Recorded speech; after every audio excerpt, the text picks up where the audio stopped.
High everyone, how are you? Welcome to my YouTube channel. এক ভাই আমাকে বলল যে রেডমি নোট 13 প্রো প্লাস একটি মোবাইল কিনেছি। এই মোবাইলে যখন কোনো ভিডিও আপলোড করতে যাচ্ছি ফেসবুকে, তখন একটি সমস্যা ফেস হচ্ছে। আমরা অনেকেই ফেসবুকে কিন্তু ভিডিও আপলোড করে থাকি, সেটি রিলস হতে পারে বা লাইভ করে থাকি। ফেসবুকে হতে পারে বা ফেসবুকে প্রোফাইলে হতে পারে বা ফেসবুক পেজে হতে পারে। যখন আমরা এই ভিডিও ফেসবুকের ভিতরে যেয়ে কোনো রিলস তৈরি করতে যাচ্ছি বা যখন কোনো লাইভ করতে যাচ্ছি, তখন এই ক্যামেরা অপশন আসছে না। ক্যামেরা অপশনে এনাবল করতে বলছে, কিন্তু আসলে আমি এটি বুঝছি না কীভাবে এটি সলভ করব। আসলে খুব সিম্পল একটি ওয়েতে আপনারা এটি সলভ করতে পারবেন। আমি আপনাদেরকে দেখিয়ে দেব এই ক্যামেরার সঙ্গে আপনার ফেসবুকের যে কানেকশন বা যে অ্যাক্সেস সেটি কিভাবে দেবেন। এটি করার জন্য আপনাকে যে কাজটা করতে হবে, প্রথমে আপনি আপনার মোবাইলের যে ডিসপ্লেতে আসবেন। ডিসপ্লেতে আসার পরে আপনি সেটিং একটি অপশন পাবেন, এই অপশানে ক্লিক করে দেবেন। এই অপশানে ক্লিক করার পরে আপনি ঠিক এরকম একটা ইন্টারফেস আপনার মোবাইলের ডিসপ্লেতে পেয়ে যাবেন।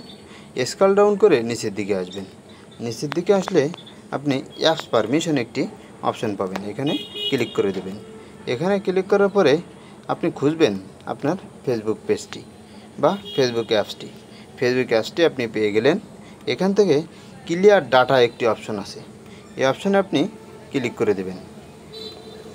এই অপশানে ক্লিক করার পরে এখান থেকে ম্যানেজ স্পেস নামে একটি অপশন পাবেন, এই অপশানে ক্লিক করে দেবেন। ক্লিক করার পরে এখান থেকে ডিলিট একটি অপশন আসবে, আপনার এটি ডিলিট করে দেবেন। যেহেতু আমার এখানে ওকে আছে, আমি এটি ডিলিট করলাম না। এখান থেকে ব্যাকে চলে আসবেন। ব্যাকে আসার পরে আবার ডিসপ্লেতে আসবেন। ডিসপ্লেতে এসে আপনি দেখবেন যে প্লে স্টোর একটি অপশন আছে, প্লে স্টোরে ক্লিক করে দেবেন। প্লে স্টোরে ক্লিক করার পরে এখানে সার্চ অ্যাপস নামে একটি অপশন আছে, সার্চ অ্যাপসে ক্লিক করে দিয়ে আপনি টাইপ করবেন ফেসবুক। ফেসবুক টাইপ করার পরে সার্চ করবেন। সার্চ করার পরে দেখবেন আপনার ফেসবুকটি আপডেট আছে কিনা। ফেসবুকটি আপডেট আছে। এখন এখান থেকে আমি ব্যাকে চলে আসব। ব্যাকে এসে যে কাজটা করতে হবে সেটি হলো যে আগের মতোই যে সেটিং আইকন আছে, সেটিং আইকনে চলে আসবেন। সেটিং আইকনে আসার পরে আবার স্ক্রল ডাউন করবেন। স্ক্রল ডাউন করে অ্যাপ যে অপশনটি আছে, এই অ্যাপস অপশনে ক্লিক করবেন। ক্লিক করার পরে স্ক্রল ডাউন করবেন। স্ক্রল ডাউন করে আপনার ফেসবুক অ্যাপসটি খুঁজে বের করবেন। ফেসবুক অ্যাপটি পাওয়ার পরে সেখানে ক্লিক করে দেবেন। ক্লিক করার পরে আপনি এখানে পারমিশন বা অনেক মোবাইলে অ্যাপস পারমিশন এই অপশনটি লেখা থাকে, আবার অনেক সময় পারমিশন অপশনও থাকে। পারমিশন অপশানে ক্লিক করে দেবেন।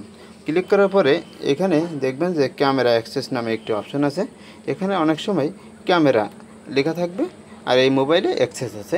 অন্য মোবাইলে সাধারণত ক্যামেরা থাকে, সব মোবাইলের সিস্টেমটা একই হবে। এখানে ক্লিক করে দেবেন। ক্লিক করার পরে এখানে দেখবেন যে এই অপশানটাতে এনাবল করা আছে, এনাবল এরকম আছে ঠিক।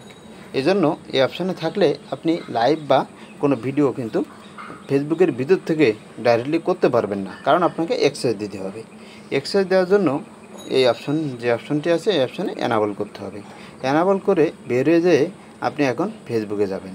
ফেসবুকে যেয়ে যেমন ফেসবুকে যেয়ে আপনি এখন লাইভ করবেন বা যদি আপনি রিলস ভিডিও তৈরি করেন, তাহলে আপনি খুব সহজে যে সমস্যা আগে হচ্ছিল এখন কিন্তু সে সমস্যা আর হবে না। Thank you all. আল্লাহ হাফেজ।